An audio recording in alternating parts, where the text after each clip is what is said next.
कभी कभी जिंदगी में कुछ चीजें इतनी चुपके से दिल को छू जाती हैं, जैसे किसी ने बिना कहे सब कुछ कह दिया हो। कमरे के कोने में पड़ी एक पुरानी डायरी, धूल से ढकी हुई, लेकिन अंदर लिखे अल्फाज पापा के प्यार से भरे हुए थे। आज मैं आपको सुनाने वाली हूँ एक ऐसी ही कहानी। मुझे याद है, कुछ दिन पहले घर में एक अजीब सी खामोशी थी। मुझे लगता था पापा मुझे समझते ही नहीं है। मेरा सपना उनके लिए बस एक फिजूल खर्ची थी और उनका हर बार एक ही जवाब होता, पैसे नहीं है।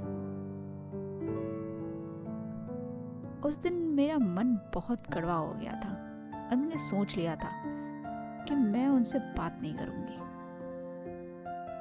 कुछ देर बाद मैं पापा के कमरे में गई तो देखा उनकी पुरानी अलमारी थोड़ी खुली हुई थी और वहीं कोने में एक पुरानी सी डायरी रखी थी।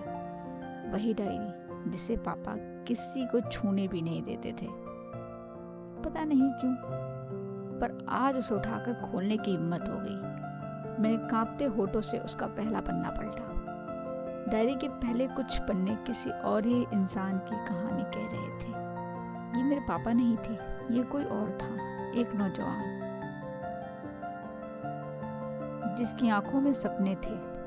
किसी पन्ने पर एक कैमरे का स्केच था और नीचे लिखा था, एक दिन मैं पूरी दुनिया की तस्वीरें लूंगा।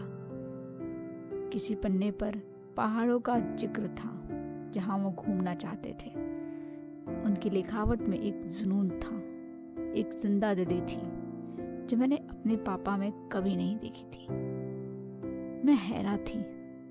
मेरे पापा जो सिर्फ घर और ऑफिस के बीच जीते थे, कभी ऐसे भी थे? जैसे जैसे मैं पन्ने पलटती गई, डायरी का मिजाज बदलता गया। एक जगह लिखा था, आज मेरी दुनिया में एक फरिश्ता आया है, मेरी बेटी। उस दिन के बाद डायरी में उनके सपनों का जिक्र कम और मेरी जरूरतों के हिसाब ज्यादा थे।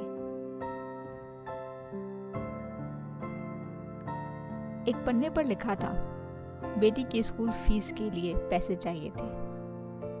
आज अपना कैमरा बेच दिया। कोई बात नहीं, मेरा सपना तो अब मेरी बेटी की आंखों में पलता है।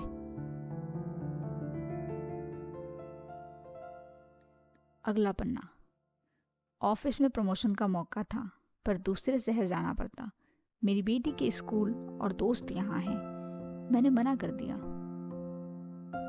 उस वक्त मुझे समझ आया, पापा का प्यार शब्द नहीं, ये खामोशी है जो हर दिन हर पल हमारे साथ रहती है।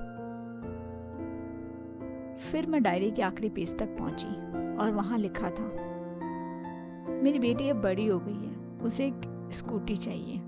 उसकी आंखों में वही चमक है जो कभी मेरी आंखों में थी, अपने कैमरे के लिए। उसे ना कहना बहुत मुश्किल है, पर मैं मजबूर हूँ। मैंने उसके कॉलेज के लिए जो पैसे बचाए हैं वो टूट जाएंगे। शायद आज वो मुझसे नफरत करे, पर मुझे यकीन है एक दिन वो समझेगी। उस मोमेंट पर मेरी आंखों से आंसू नहीं रुक रहे थे।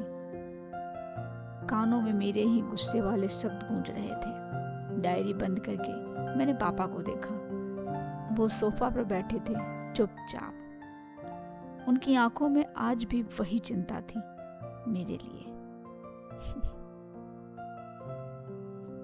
मैं कुछ कह नहीं पाई, बस उनके पास जाकर बैठ गई और अपना सिर उनकी गोद में रख दिया। पापा ने धीरे से मेरे सर पर हाथ फिराया। उन्होंने कुछ नहीं पूछा, शायद सब समझ गए थे। उस दिन मुझे स्कूटी नहीं मिली, लेकिन मुझे मेरे पापा वापस मिल गए। मुझे एहसास हुआ पापा वो पेड़ हैं जो खुद धूप में जलते हैं ताकि हम छांव में रह सके। कभी कभी मोहब्बत कहने के लिए अल्फाज नहीं चाहिए होते, सिर्फ एक डायरी ही काफी होता है।